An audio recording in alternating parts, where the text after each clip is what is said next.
Farzandga yoshlikdan jinsiy tarbiya berilishi kerak. Farzand tarbiyasi juda ham muhim hisoblanadi. Ko'pchilik ota-onalar farzandlariga jinsiy tarbiya berishga uyaladi. Bu fikr aksincha noto'g'ri hisoblanadi. Agar siz farzandingizga yoshligidan boshlab jinsiy tarbiya beradigan bo'lsangiz, farzandingiz kelajakda sog'lom va to'g'ri fikrlab voyaga yetadi. Jinsiy tarbiyani erta yoshdan boshlash kerak. Bu degani jinsiy munosabatlarni o'rgatish emas, tanani to'g'ri tushuntirish. Bu tana senga tegishli va begona odamlar tegishi mumkin emas degan fikrlarni 3 yoshdan 5 yoshgacha o'rgatib borish tavsiya etiladi. 7 yoshdan 10 yoshgacha bo'lgan oralig'ida erkak va ayolning farqini, gigiyena, toza yurish qoidalarini o'rgatish. 11 yoshdan 14 yosh oralig'ida o'smirlik yoshi. Qiz farzandi borlarga hayz nimaligini tushuntirish.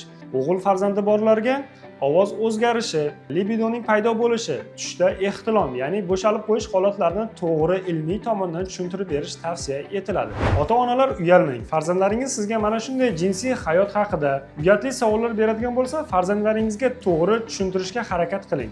Agar siz farzandingizga qo'pol gapirib, noto'g'ri gapiradigan bo'lsangiz, farzandingiz ko'cha-ko'yda, internet tarmoqlarida va o'rtoqlaridan noto'g'ri fikrlarni eshitib voyaga yetishi mumkin. Agar video foydali bo'lgan bo'lsa, like bosishni unutmang.